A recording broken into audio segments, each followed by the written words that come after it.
അമ്മേ ഞങ്ങളുടെ സ്കൂൾ ഗ്രൗണ്ടിലില്ലേ ഒരു വലിയ പന്തലൊക്കെ കിട്ടിയിട്ടുണ്ട്. തോമാപുരം പള്ളിയിലെ തിരുനാളാന്നാ തോന്നുന്നേ.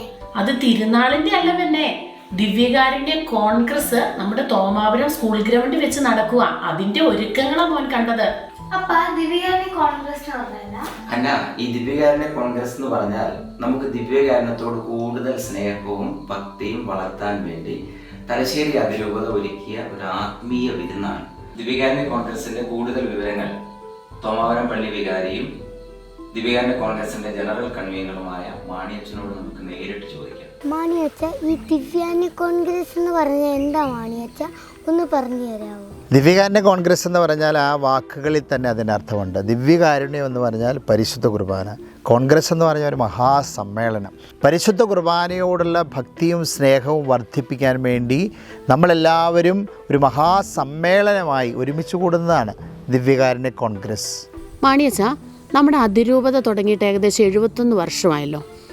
ഈ 71 വർഷത്തിനുള്ളിൽ എത്ര പ്രാവശ്യം ദിവ്യകാരുണ്യ കോൺഗ്രസ് നടത്തിയിട്ടുണ്ട്? അതിരൂപതയുടെ ചരിത്രത്തിൽ ആദ്യമായിട്ടാണ് ഒരു ദിവ്യകാരുണ്യ കോൺഗ്രസ് ഈ ഡിസംബർ 11 മുതൽ 14 വരെ കാസർഗോഡ് ജില്ലയിലെ ചിറ്റാരിക്കാലിൽ തോമാപുരത്ത് ദിവ്യകാരുണ്യ നഗറിൽ നടക്കുന്നത്. ഇത് തലശ്ശേരി അതിരൂപത ഈ വർഷം 2024 വർഷം ദിവ്യകാരുണ്യ വർഷമായിട്ട് ആചരിച്ചു വരികയാണ്. അതിൻ്റെ ആഘോഷപൂർവമായൊരു സമാപനമായിട്ടാണ് ഈ ദിവ്യകാരുണ്യ കോൺഗ്രസ് സംഘടിപ്പിക്കപ്പെട്ടിരിക്കുന്നത്. മാണീസ, ദിവ്യകാരുണ്യ കോൺഗ്രസിൻ്റെ ചരിത്രത്തെക്കുറിച്ചൊന്ന് വിശദീകരിക്കാമോ? തീർച്ചയായിട്ടും. ദിവ്യകാരുണ്യ കോൺഗ്രസ്സിന് ഒരു അന്താരാഷ്ട്ര, ദേശീയ, പ്രാദേശിക ചരിത്രമുണ്ട്. ആദ്യത്തെ ദിവ്യകാരുണ്യ കോൺഗ്രസ് നടന്നത് ഫ്രാൻസിലെ ലില്ലയിൽ 19-ാം നൂറ്റാണ്ടിലാണ്. 1881 എമിലി തമസ്യ എന്ന് പറഞ്ഞ ഒരു കത്തോലിക്ക സ്ത്രീയാണ് ഈ ആശയം മുന്നോട്ട് വെക്കുന്നത്. ദിവ്യകാരുണ്യത്തിലൂടെ ലോകത്തെ രക്ഷിക്കുക എന്നുള്ളതായിരുന്നു ഇതിൻ്റെ പ്രത്യേക പ്രമേയം. ലയോ 13 മാർപ്പാപ്പ ഈ ദിവ്യകാരുണ്യ കോൺഗ്രസ്സിന് അന്ന് അവിടെ കൂടിയിരുന്ന അഭിമന്യ പിതാക്കന്മാർക്ക്, വൈദികർക്ക്, വിശ്വാസി സമൂഹത്തിന് ഒരു ആശീർവാദ സന്ദേശം അയച്ചതോടുകൂടെ അത് ലോകപ്രശസ്തമായി. പിന്നീട് പയസ് 11 മാർപ്പാപ്പയാണ് ഇതിനെ ജനകീയവൽക്കരിച്ചത്. അദ്ദേഹത്തിൻ്റെ നിർദ്ദേശപ്രകാരം ഓരോ ഭൂഖണ്ഡത്തിലും മാറി മാറി 4 വർഷം കൂടുമ്പോൾ ദിവ്യകാരുണ്യ കോൺഗ്രസ്സുകൾ സംഘടിപ്പിക്കപ്പെട്ടു വരികയാണ്. നമ്മുടെ ഈ ദിവ്യകാരുണ്യ കോൺഗ്രസ്സിന് എന്തെങ്കിലും പ്രത്യേക ലക്ഷ്യങ്ങളുണ്ടോ? ഒന്നാമത് ആയിട്ട് ദിവ്യകാരുണ്യത്തോടുള്ള ഭക്തിയും സ്നേഹവും വർദ്ധിപ്പിക്കുക. രണ്ടാമതായിട്ട് സഭയിലും സമൂഹത്തിലും ദിവ്യകാരുണ്യത്തോടുള്ള ഭക്തിയും സ്നേഹവും വർദ്ധിപ്പിച്ച് കൂട്ടായ്മയും സ്നേഹവും വളർത്തുക. മൂന്നാമതായിട്ട് ദിവ്യകാരുണ്യത്തിലൂടെ ജീവകാരുണ്യത്തിലേക്ക് മനുഷ്യൻ പ്രവേശിക്കണം. നമ്മുടെ രാജ്യത്ത് അന്താരാഷ്ട്ര ദിവ്യകാരുണ്യ കോൺഗ്രസ് നടന്നിട്ടുണ്ടോ? ഭാരതത്തിൽ 1964 38ാമത് ദിവ്യകാരുണ്യ കോൺഗ്രസ് നടന്നിട്ടുണ്ട്. അത് ബോംബെയിൽ വെച്ചാണ്. അന്നാണ് ആദ്യമായിട്ടൊരു മാർപ്പാപ്പ ഭാരതം സന്ദർശിക്കുന്നത്, പോൾ 6 മാർപ്പാപ്പ. ഈ ദിവ്യകാരുണ്യ കോൺഗ്രസ് എന്ന ഈ വലിയ ആത്മീയ ഉത്സവത്തിന് വേണ്ടി നമ്മുടെ അതിരൂപതയിൽ എന്തൊക്കെ മുന്നൊരുക്കങ്ങളാണ് നമ്മൾ നടത്തിയിട്ടുള്ളത്? 24 കമ്മിറ്റികൾ, 750-ലധികം കമ്മിറ്റി അംഗങ്ങൾ, അതിനകത്ത് 4 ഫൊറോനകൾ മുഖ്യ നേതൃത്വം വഹിക്കുന്നു. മാലവും, വെള്ളരിക്കുണ്ട്, തോമാപുരം, ചെറുപുഴ, ഇങ്ങനെയുള്ള വലിയ പ്ലാനിങ്ങുകൾ നടത്തേണ്ട ഈ കമ്മിറ്റികളെല്ലാം എനിക്ക് തോന്നുന്നൊരു 4 തവണ ഒരുമിച്ച് കൂടിയിട്ടുണ്ട്. ഈ കമ്മിറ്റികളുടെ എല്ലാം പ്രത്യേകമായിട്ടുള്ള ഓറിയൻറ്റേഷൻ പ്രോഗ്രാമുകൾ നടന്നിട്ടുണ്ട്. ഒരുമിച്ച് വന്നിട്ടുള്ള അർദ്ധദിന ധ്യാനം ഈ കമ്മിറ്റിക്കാർക്ക് വേണ്ടി സംഘടിപ്പിച്ചിട്ടുണ്ട്. സാധാരണ ഒരു ഈവൻ്റായിട്ട് ദിവ്യകാരുണ്യ കോൺഗ്രസ് നടത്തപ്പെടാൻ പാടില്ല.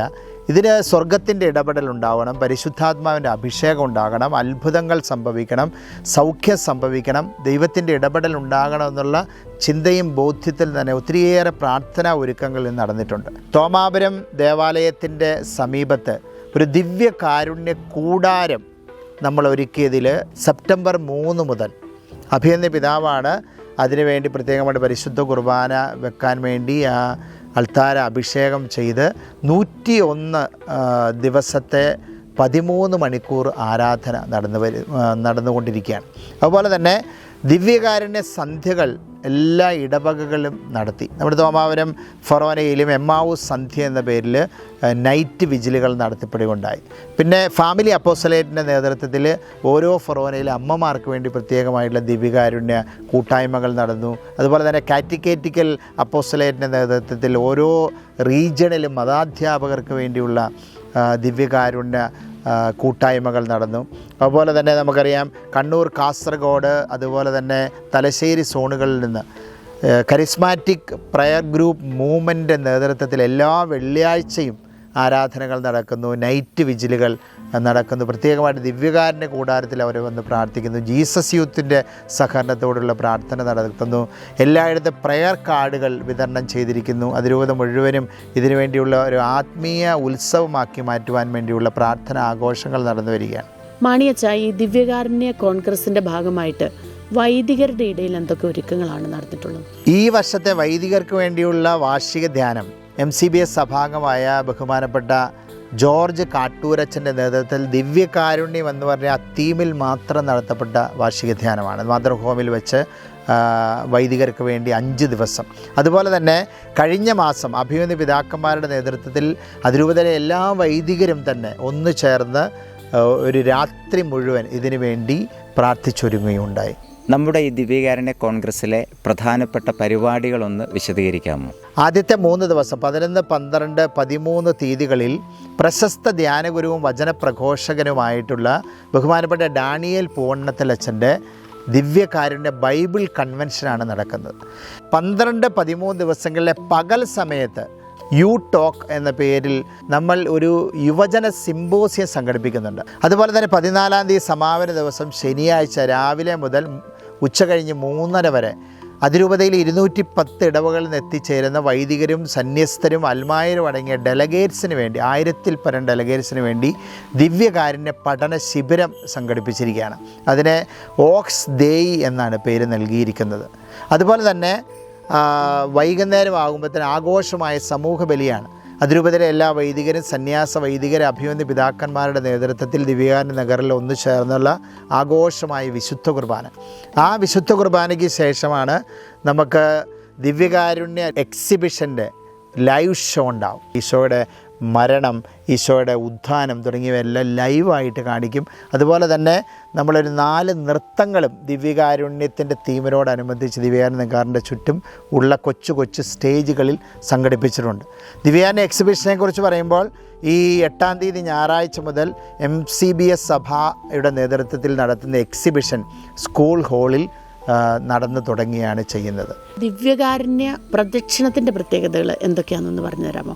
ഈ ആഘോഷമായ വിശുദ്ധ കുർബാനയും ദിവ്യകാരുണ്യ എക്സിബിഷൻ ലൈവ് ഷോയും കഴിഞ്ഞാൽ ഉടനെ ദിവ്യകാരുണ്യ പ്രദക്ഷിണം ഇറങ്ങുകയാണ്.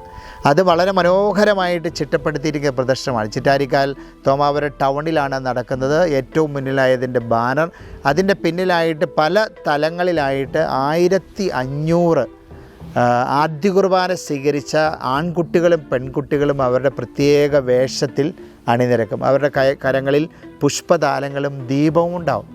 അന്നേരം ഒരു ഘട്ടം ഈ ആദ്യ കുർബാന സ്വീകരിച്ച കുട്ടികൾ കഴിഞ്ഞാൽ ഉടനെ 75ഓളം പേർ അൾത്താര ബാലന്മാർ കൈമണികളുമായിട്ട് അതിൻ്റെ പിന്നിൽ അണിനിരക്കും.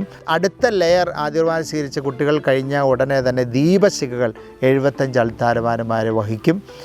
അടുത്ത ലെയർ ആദ്യ കുർബാന സ്വീകരിച്ച കുട്ടികൾക്ക് പിന്നാലെയാണ് അതിരൂപതയിലെ 10 ഡീക്കന്മാരും ദൈവശാസ്ത്ര വിദ്യാർത്ഥികളും ധൂപക്കുറ്റികളും ഏന്തി ഈ ദിവ്യകാരുണ്യ പ്രദർശനത്തിന് മുന്നിൽ അണിനിരക്കും. അതിൻ്റെ പിന്നിലായിട്ടാണ് നമ്മൾ വാഹനത്തിലൊന്നുമല്ല ദിവ്യകാരുണ്യം എഴുന്നള്ളിക്കുന്ന ഒരു പല്ലക്കിലാണ്. അത് അഭിമന്യ പിതാവും മറ്റ് 23 വൈദികരും സംവഹിക്കുകയാണ്. വെളിപാടിൻ്റെ പുസ്തകത്തിൽ നമ്മൾ വായിക്കുന്നുണ്ട് 12 അപ്പസ്തലന്മാരും 12 മൂപ്പന്മാരും ചേർന്ന് സംവഹിക്കുന്ന ഒരു പേടകത്തെക്കുറിച്ച്. അതിൻ്റെ മാതൃകയിലാണ് 24 പേര് വൈദികർ തിരുവസ്ത്രങ്ങൾ അണിഞ്ഞ് ഉയർത്തുന്ന പുഷ്പാലങ്കൃത പല്ലക്കിൽ ദിവ്യകാരുണ്യം എഴുന്നള്ളിക്കുക. അതിൻ്റെ പിന്നിലായിട്ട് 4 നിരയായി ബഹുമാനപ്പെട്ട വൈദികരും സിസ്റ്റേഴ്സും അണിനിരക്കും. അതിൻ്റെ പിന്നിലായി അതിരൂപതയിൽ നിന്ന് എത്തിച്ചേരുന്ന എല്ലാ ഡെലഗേറ്റ്സും എല്ലാവരും വെള്ള വസ്ത്രത്തിലായിരിക്കും. ഇന്നേ ദിവസം വെള്ള വസ്ത്രത്തിൽ കൺവെൻഷനിൽ പങ്കെടുക്കുന്നവർ എത്തിച്ചേരണമെന്ന് പറഞ്ഞിരിക്കുന്നത്. ഈ ഡെലഗേറ്റ്സിന് പിന്നിലായിട്ട് ദൈവജനം മുഴുവൻ ആരാധനയോടെ ദിവ്യകാരുണ്യ പ്രദർശനത്തെ അനുഗമിക്കും. തലശ്ശേരി അതിരൂപതയുടെ ചരിത്രത്തിൽ ആദ്യമായി സംഘടിപ്പിക്കപ്പെടുന്ന ഈ ദിവ്യകാരുണ്യ കോൺഗ്രസ് ആർക്കും മിസ് ചെയ്യരുത് ഞാൻ നിങ്ങളെ ഓർമ്മിപ്പിക്കുകയാണ്. വളരെ പ്രത്യേകമായിട്ട് ദിവ്യകാരുണ്യ പ്രദക്ഷിണത്തിൽ പങ്കെടുക്കുന്നവർക്ക് പരിപൂർണ ദണ്ഡവിമോചനവും അഭിമന്യ പിതാവ് പ്രത്യേകമായിട്ട് പ്രഖ്യാപിച്ചിട്ടുണ്ട്. അതുകൊണ്ട് എല്ലാ വിശ്വാസികളെയും, വിവിധ സഭാവിഭാഗങ്ങളിൽപ്പെട്ടവരെയും, നാനാജാതി മതസ്ഥരെയും എല്ലാവരെയും ഞാൻ സഹർഷം സന്തോഷത്തോടു കൂടി ദിവ്യകാരുണ്യ കോൺഗ്രസിൻ്റെ കൃപകൾ സ്വീകരിക്കാനായിട്ട് സ്വാഗതം ചെയ്യുന്നു.